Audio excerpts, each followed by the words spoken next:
나눠서 교독하도록 하겠습니다. 여호와 하나님이 동방의 에덴에 동산을 창설하시고 그 지으신 사람을 거기 두시니라.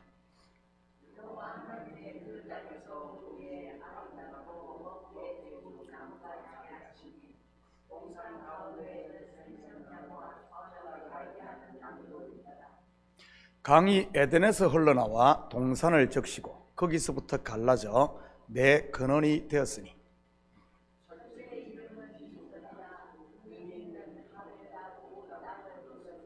그 땅의 금은 순금이요 그곳에는 베들리엄과 호마노도 있으며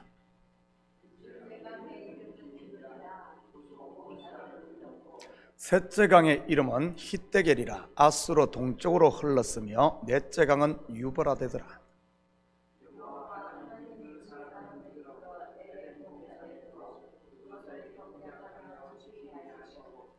여호와 하나님이 그 사람에게 명하여 이르시되 동산 각종 나무의 열매는 내가 임의로 먹되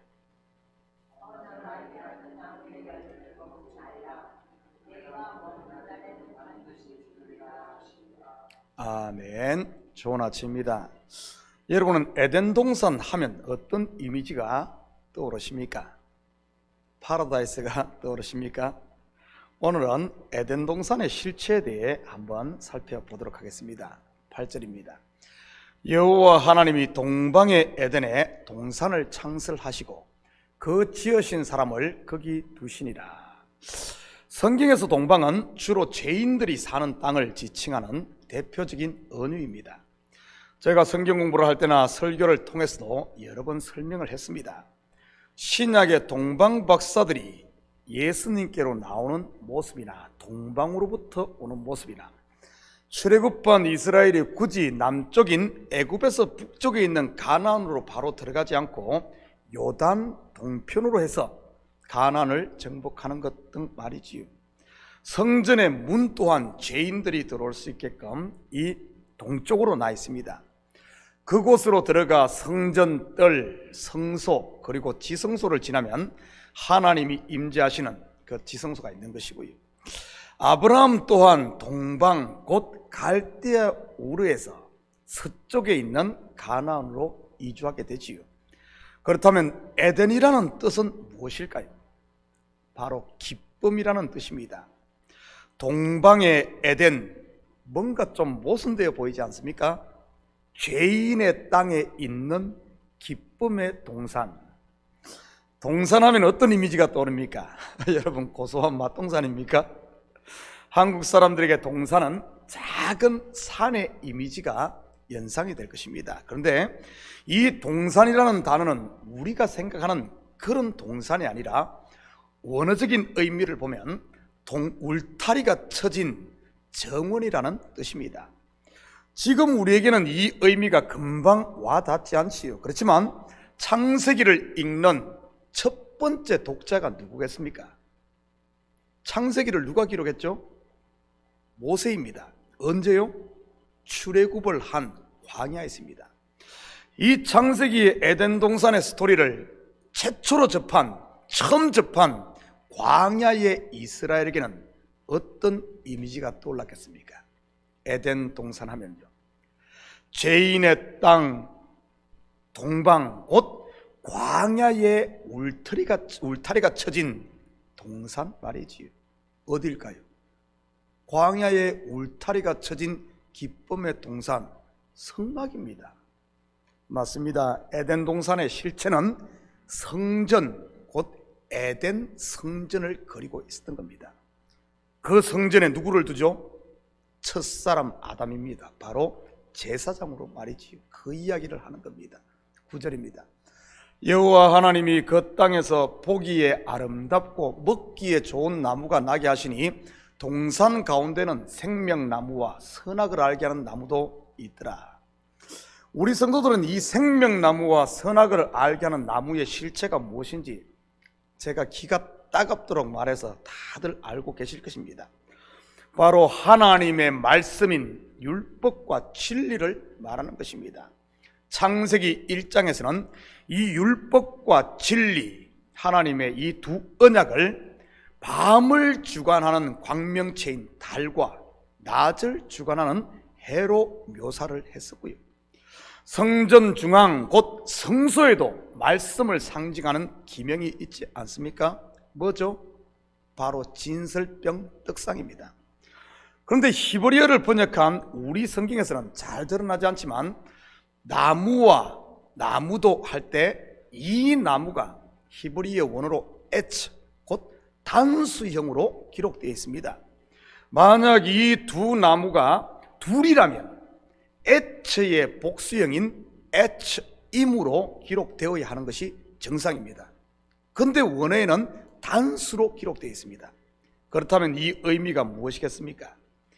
이 나무는 생명나무이면서 동시에 선악을 알게 하는 한 나무라는 이런 뜻입니다.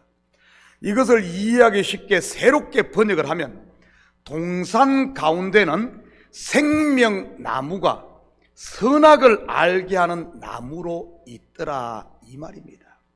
그래서 17절 또한 같은 맥락으로 번역을 해야 하는 것이지요. 17절을 볼까요? 선악을 알게 하는 나무의 열매는 먹지 말라. 내가 먹는 날에는 반드시 죽으리라 하시니라. 이 구절도 이해를 돕기 위해 다시 번역하면 선악을 알게 하는 나무로 먹지 마라 이런 뜻입니다. 우리는 이러한 사실을 예수님께서 말씀하신 광야의 만나 사건을 통해서도 다시 한 번 더 확인할 수 있지요.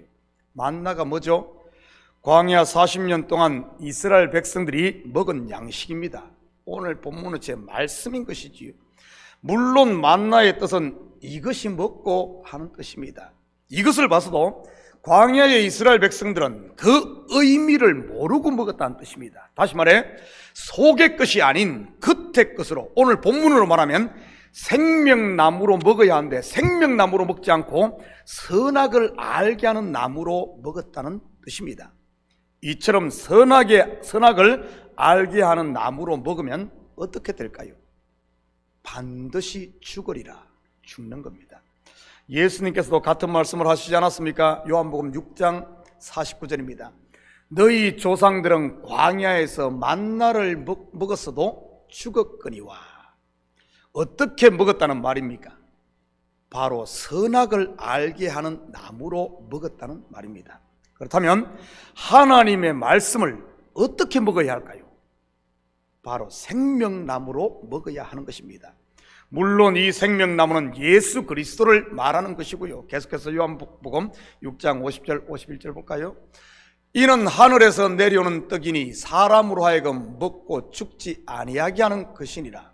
나는 하늘에서 내려온 살아있는 떡이니 사람이 이 떡을 먹으면 영생하리라. 내가 줄 떡은 곧 세상의 생명을 위한 내 살이니라 하시니라. 결국 무슨 말입니까? 율법을 통해 그리스도를 봐야지 율법만 붙들고 있어서는 생명 곧 영생을 얻을 수 없다는 이런 말입니다. 우리가 지금까지 주일에 로마서를 통해 공부한 것 또한 같은 내용 아닙니까? 의인은 오직 믿음으로 말미암는 진리 말이지요.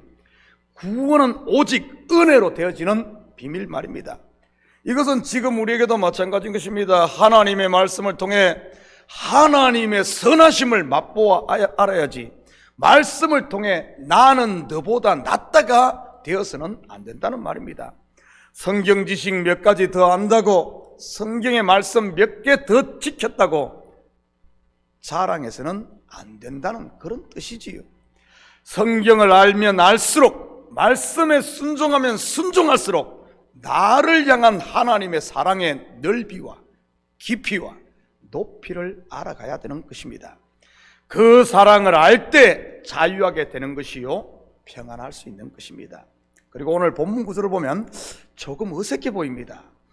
9절에 동산 가운데 있는 생명나무와 선악을 알게 하는 나무 이야기가 나오고 10절에서 14절까지 4개의 강이 소개되고는 다시 15절부터 선악과 이야기가 이어집니다. 정상적으로 보면 9절에서 15절로 바로 이어져야만, 바로 나와야만 이 문장 구조가 자연스러운데도 말이지요. 성경 및 히브리 문학을 깊이 공부하신 분들에 의하면 당시 유대인들이 많이 사용했던 문장 구조 중에 카이점 구조 또는 샌드위치 기법이라는 것이 있습니다.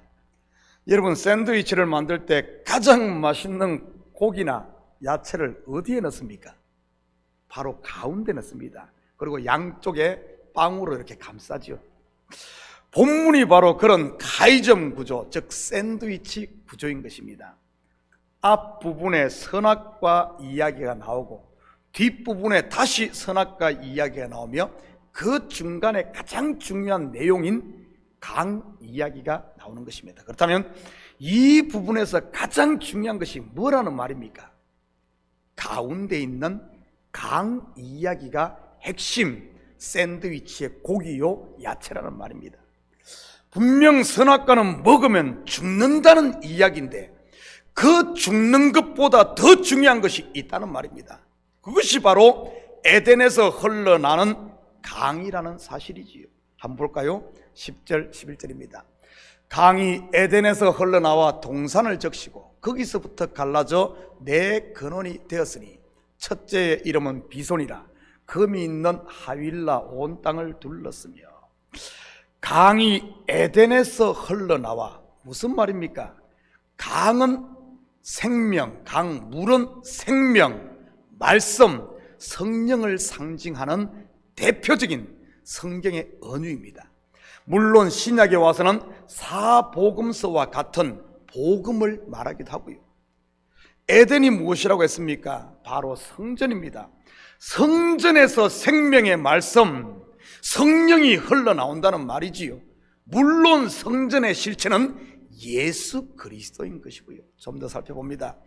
동산을 적시고 거기서부터 갈라져 네 근원이 되었으며, 여기서 근원이라는 히브리어가 로시인데 이는 머리라는 의미입니다. 우리가 창세기 1장 1절을 공부할 때도 같은 의미의 단어를 만난 적이 있습니다. 뭐죠? 베레시트, 태초입니다. 베레시트 할 때 베는 전치사고 레시트, 이 레시트가 머리, 우두머리, 근원이라는 뜻이지요. 이 레시트 곧 머리가 누구라고 했습니까? 바로 교회의 머리 대신 예수 그리스도인 것입니다.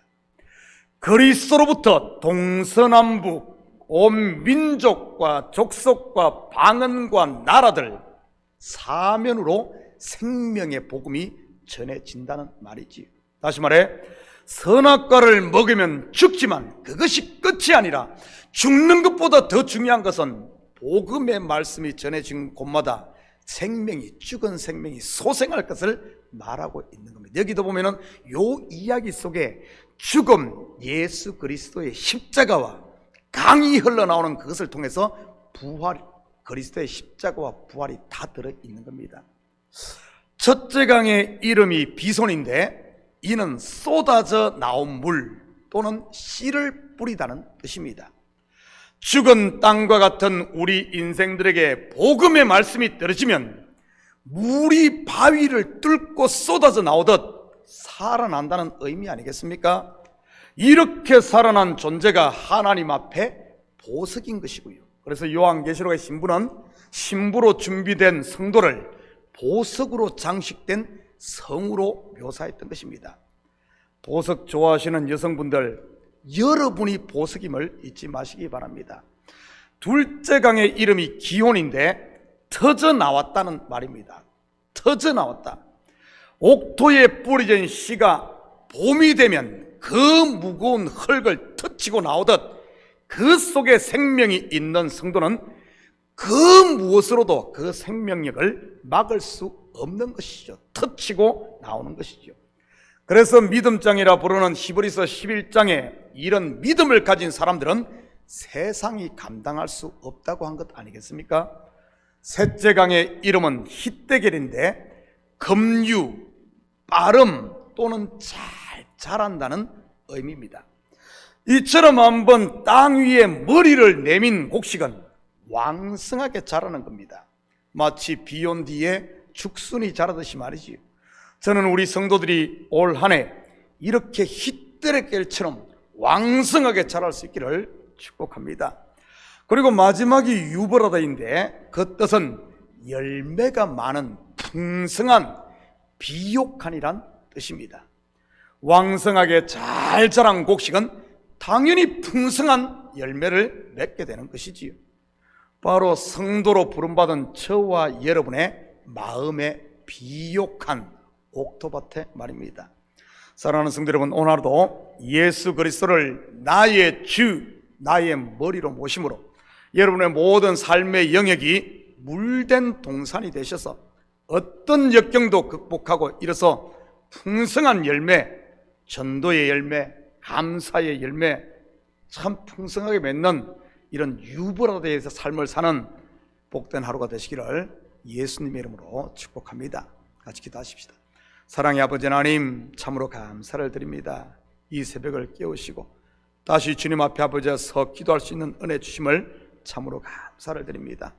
아버지 하나님, 처음은 죽음이요 그 후에는 싸매심, 바로 은혜로 말미암아 풍성한 아버지함 열매를 맺게 하시는 이 구원의 비밀을 알게 하시고, 아버지함 우리 인생 가운데서도 때론 무너지고 때로는 쓰러진다 할지라도 그거는 끝이 아니라 우리를 새롭게 하여 물된 동산 만들기 위한 하나님의 과정임을 알고, 아버지 하나님 자리를 털고 일어나게 하시고 무덤 문을 열고 나와 이제는 풍성한 열매를 맺는 아버지함 저희들 될 수 있도록 축복하여 주시옵소서. 이것이 바로 복음이요 이것이 하나님의 비밀임을 아버지 하나님 우리의 눈을 열어보게 하시고, 사망 가운데 머무르는 것이 아니라 이제는 무덤 문이 열렸으니 주님의 음성 듣고 나사로야 나오너라, 아버지의 음성 듣고 이제는 담대히 다시 깨어나 아버지의 주의 일꾼으로 아버지는 하나님께 영광 돌리는 하나님의 자녀로 당당히 살아가는 저희들 되게 도와주시옵소서. 이 새벽도 간구하는 기도 제목마다 주님 속히 응답하시는 줄 믿사오며 이 모든 말씀 예수님의 이름으로 기도드립니다. 아멘.